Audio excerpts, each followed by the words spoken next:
ओम शांति। 2 दिसंबर 2023। मीठे बच्चे, समय प्रति समय ज्ञान के सागर के पास आओ। ज्ञान रत्नों का बखर अर्थात सामान भरकर फिर बाहर जाकर डिलीवरी करो। विचार सागर मंथन कर सेवा में लग जाओ। प्रश्न: सबसे अच्छा पुरुषार्थ कौन सा है? बाप को कौन से बच्चे प्यारे लगते हैं? उत्तर: किसी का भी जीवन बनाना ये बहुत अच्छा पुरुषार्थ है। बच्चों को इसी पुरुषार्थ में लग जाना चाहिए। कभी अगर कोई भूल हो जाती है तो उसके बदले में खूब सर्विस करो, नहीं तो वो भूल दिल को खाती रहेगी। बाप को ज्ञानी और योगी बच्चे ही बहुत प्यारे लगते हैं। गीत जो पिया के साथ है। ओम शांति। बच्चे समझ सकते हैं कि सम्मुख मुरली सुनना व टेप में सुनना व कागज पर पढ़ने में फर्क जरूर होता है। गीता में भी कहते हैं जो पिया के साथ है। बरसात तो सबके लिए है, परंतु साथ में रहने से बाप के एक्सप्रेशन को समझने, भिन्न भिन्न डायरेक्शन को जानने का बहुत फायदा होता है। परंतु ऐसे भी नहीं कि इसको बैठ जाना है। बखर अर्थात सामान भरा और जाकर सर्विस की, फिर आया बखर भरने। मनुष्य सामान खरीद करने जाते हैं बेचने के लिए, बेचकर फिर सामान लेने जाते हैं। ये भी ज्ञान रत्नों का बखर है। बखर लेने वाले तो आएंगे ना, कोई डिलीवरी नहीं करते हैं, पुराने बखर पर ही रहते हैं, नया लेने नहीं जाते हैं। ऐसे भी बेसमझ है।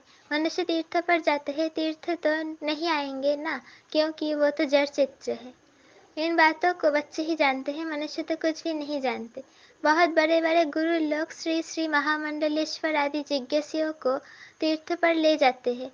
त्रिवेणी पर कितने जाते हैं, नदी पर जाकर दान करने को पुण्य समझते हैं। यहाँ भक्ति की तो बात ही नहीं।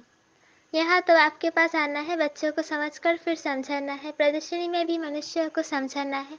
ये जो 84 जन्मों का चक्र लगाते हैं, ये तो बच्चे जानते हैं, सब नहीं लगाते हैं। इसमें समझाने की बड़ी युक्ति चाहिए। इस चक्र में ही मनुष्य मूंझते हैं। झाड़ का को किसको पता ही नहीं है। शास्त्रों में भी चक्र दिखाते हैं। कल्प की आयु चक्र से निकलते हैं, चक्र में ही रोला है। हम तो पूरा चक्र लगाते हैं, 84 जन्म लेते हैं। बाकी इस्लामी, बौद्ध आदि वो तो बाद में आते हैं। हम कैसे उस चक्र से सतो रजो तमो में पास करते हैं, वो गोले में दिखाया हुआ है। बाकी और जो आते हैं इस्लामी, बौद्ध आदि, उनका कैसे दिखावे? वो भी तो सतो रजो तमो में आते हैं। हम अपना विराट रूप भी दिखाते हैं। सतयुग से लेकर कलयुग तक पूरा राउंड ले आते हैं।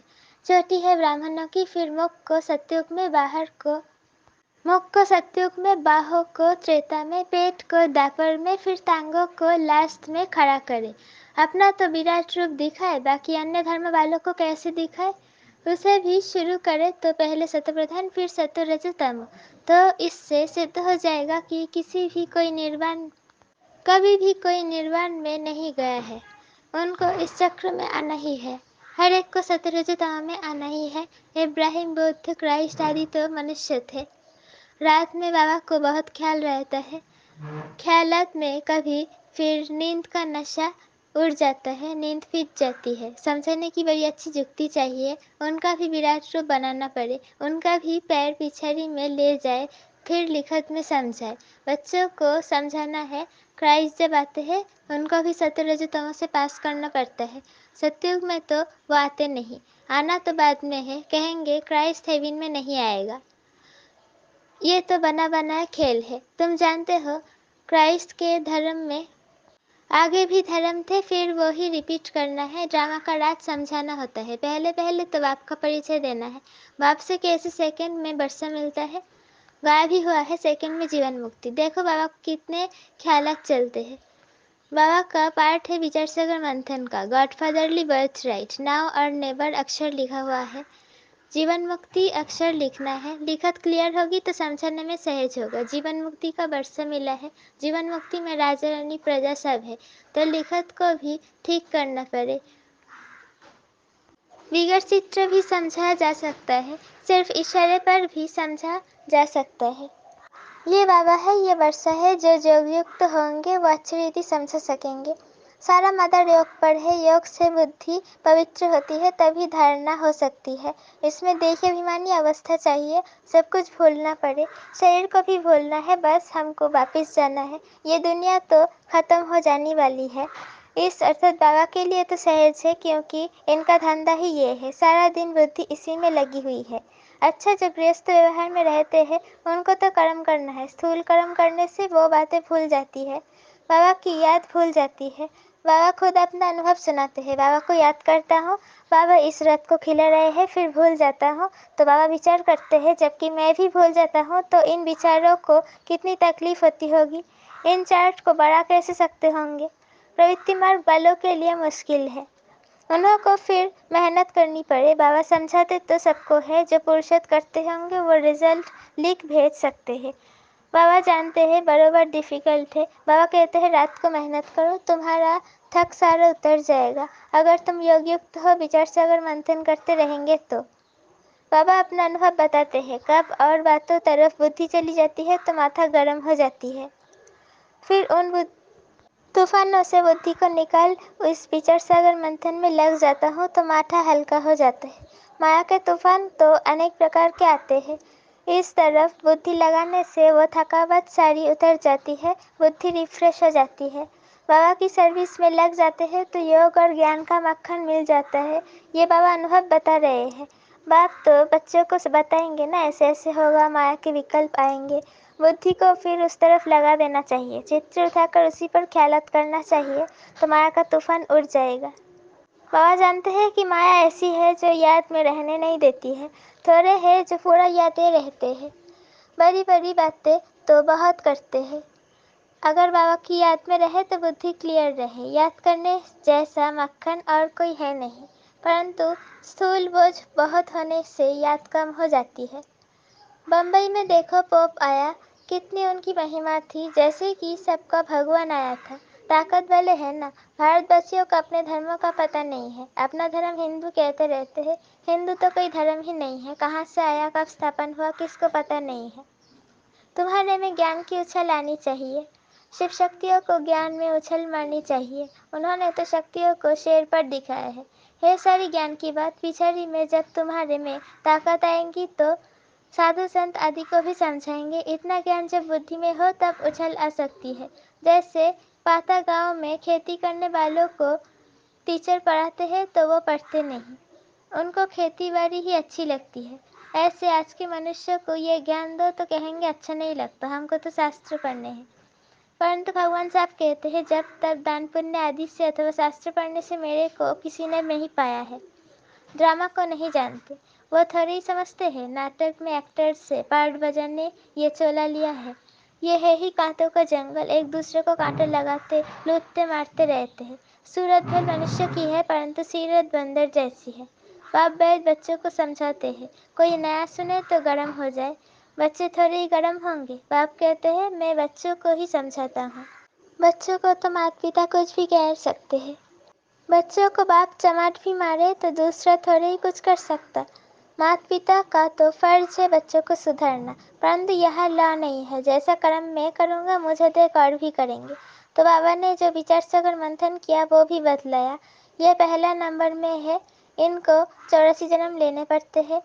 तो और भी जो है अर्थात धर्म स्थापक है, वे फिर निर्वाण में कैसे जाएंगे। उनको सतो रजो तमो में तो जरूर आना है। पहले नंबर में लक्ष्मी नारायण है जो विश्व के मालिक है, उन्हों को भी 84 जन्म लेने पड़ते हैं।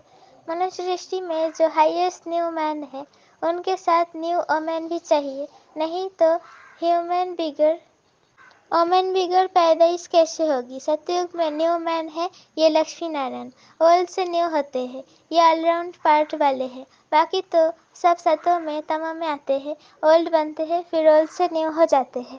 जैसे क्राइस्ट पहले न्यू आया, फिर ओल्ड बनकर गया, फिर न्यू होकर आएगा और अपने टाइम पर। ये बात बड़ी समझने की है। इसमें योग अच्छा चाहिए, पूरा सरेंडर भी चाहिए, तभी वर्षे का हकदार बन सके। सरेंडर होगा तो फिर बाबा डायरेक्शन भी दे सकेंगे कि ऐसे ऐसे करो। कोई सरेंडर है फिर कहता हूँ कि व्यवहार में भी रहो तो बुद्धि का मालूम पड़े। व्यवहार में रहते हुए ज्ञान उठाओ, पास होकर दिखाओ। गृहस्थ में नहीं जाना, ब्रह्मचारी होकर रहना तो अच्छा है। बाबा हर एक का हिसाब भी पूछते हैं। मम्मा बाबा की पालना ली है तो फिर कर्ज भी उतारना है, बल मिलेगा। नहीं तो बाप भी कहेगा कि हमने इतनी मेहनत कर पालना की और हमको छोड़ दिया। हर एक की रग देखनी पड़ती है और डायरेक्शन दिए जाते हैं। समझो इनसे भूल हो जाती है तो बाप उसको अभूल कराए ठीक कर देते हैं। ये भी कदम कदम श्रीमत पर चलते रहते हैं।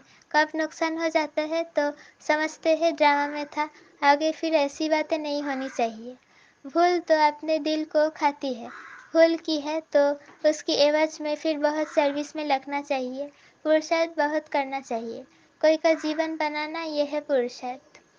बाबा कहते हैं मुझे योगी और ज्ञानी सबसे प्यारा है। योग में रहकर भोजन बनाए खिलाए तो बहुत उन्नति हो सकती है। ये शिव बाबा का भंडारा है तो शिव बाबा के बच्चे जरूर ऐसे योग युक्त होंगे।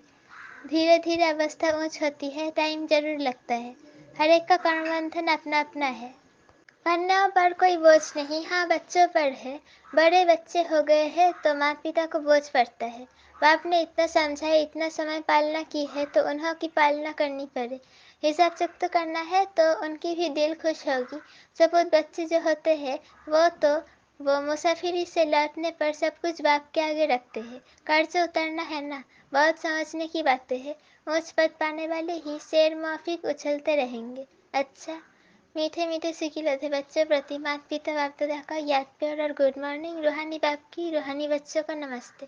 हम रूहानी बच्चों की रूहानी माता पिता बाप दादा को याद प्यार, गुड मॉर्निंग और नमस्ते। शुक्रिया व शुक्रिया। धारणा के लिए मुख्य सर, पहला पॉइंट, योग में रहकर भोजन बनाना है। योग में ही रहकर भोजन खाना और खिलाना है। दूसरा पॉइंट, बाबा ने जो समझाया है उस पर अच्छी रीति विचार सागर मंथन कर योग युक्त हो औरों को भी समझाना है। वरदान, स्व परिवर्तन और विश्व परिवर्तन की जिम्मेवारी के ताजधारी सो विश्व राज्य के ताजधारी भव।